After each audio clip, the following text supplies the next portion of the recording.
Welcome to Slow Start Pokemon, and today I've got a Psychic Terrain team where the idea was that everybody would be affected in some way by the Psychic Terrain, whether the Mimicry of the Slunkfish or, as you can see, the Psychic Seed on the Hawlucha to activate that Unburden, and of course Hawlucha good to counter Dark types.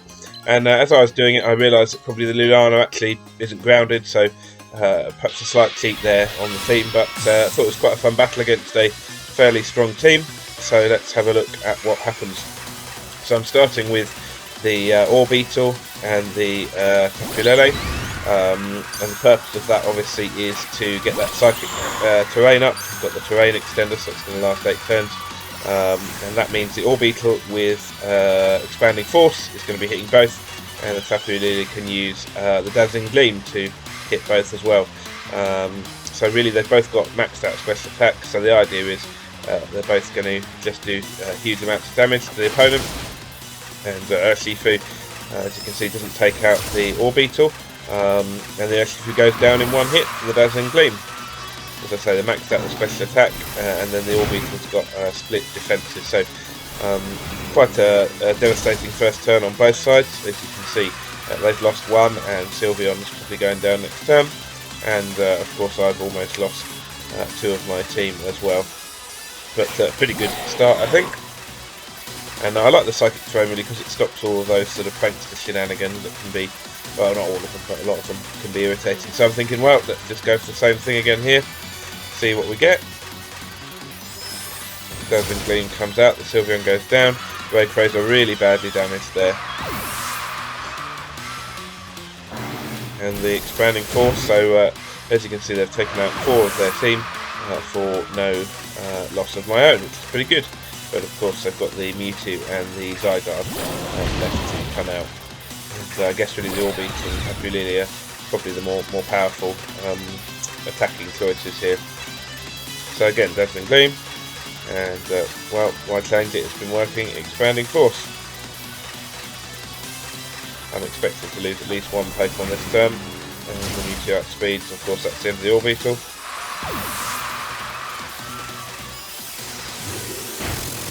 And then the Thousand Arrows, of course, the Tapu Lele. So quite quickly starting to even the field anyway.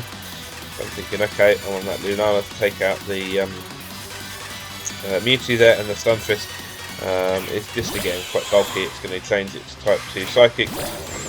Not really advantageous to it actually, but again just quite fun. It's got Terrain Pulse, so that can be quite strong. It's great for Dynamax, trying to take out the Mewtwo. And I was going to attack the Mewtwo, but then actually I thought, no, I want to go for the Metal Sound to try and reduce that Zygarde special defense, knowing that it's very bulky, and I really need to try and soften it up.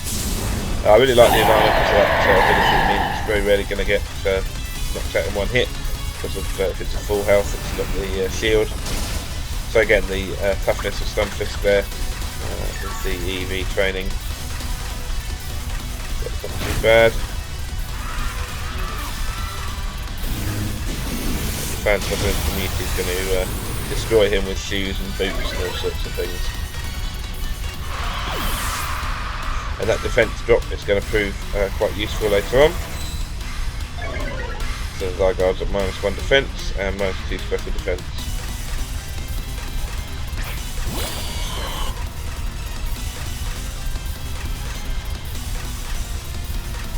So here we go, last 2 Pokemon.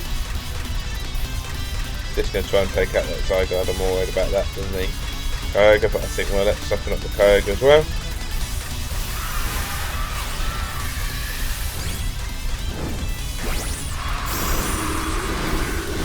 It's going to be Big Z, Zygarde. And full health Dynamax now, that's quite a threat to my team. So they're obviously trying to increase their special defense. Not quite sure where they went for the Stunfisk. It seems to me not to be the greatest threat on my team to the opponent, but there you go. And throwing the kitchen sink at Zygarde, pretty good damage. Obviously I'm aware now, another turn and it's probably going to change to its full form, which could be scary. Okay, so here we got left, we've got Hawlucha and Slowbro.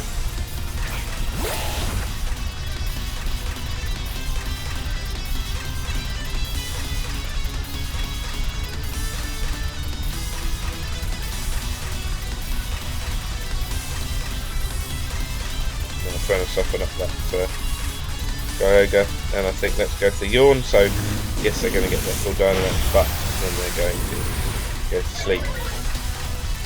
So again, defense drop, so I think -3 now on that Zygarde. And one in the Kyogre. So again, bulky, Slowbro survives, despite super effective. Go for the Thunder and the Paralyze, which is frustrating. That could be very costly. The Yawn there. So I know Zygarde's got one more turn in him before he goes to sleep, and I think, well, I could go for Moonlight here to try and heal up, get that shield back, but decide I'm not going to get enough out of it, and I'm not so bothered about the Slowbro here, just here for the fun of it, I suppose, at this stage. We just decide probably going to get knocked out first, so we'll just go for that. Let him get killed, bring in the Hawlucha. So again, the Max Break is undoing a lot of those special defense drops that Zygarde's had. Which is clever strategy for later on in the game with the Lunala. Not sure whether it's a heavy slam, obviously doesn't do a great deal of damage. And now the Hypnosis, so gets through the Paralysis, gets the Hypnosis off, and now both opponents are asleep. Which is good stuff. So I've just got the Hawlucha. Hawlucha's going to come out max speed and max attack here. Let's see, Psychic Seed, unburden himself, not so bothered about the special defense increase really, but more triggering the unburden. So Dream Eater, try and get a bit of health back. And the Flying Press on the Zygarde there. So Hawlucha goes first, super speed, slams down on the Zygarde. Remembering those defense drops, takes you out in one, and then get to transform, so very pleased about that. Dream Eater, very underwhelming damage, but gets a good little bit of health back. And I know that Kyogre's probably not going to do a great deal of damage to me, although of course the Thunder would be very effective. So again, think about trying to heal up, think about the longer term for the game. But in the end, just go for Dream Eater and the Flying Press. So I'm thinking, feeling in a good position, and just takes him out first. So the Hawlucha staying to the end there, and very effective in that battle. So thanks for watching. Hope you enjoyed that one, and see you in the next one.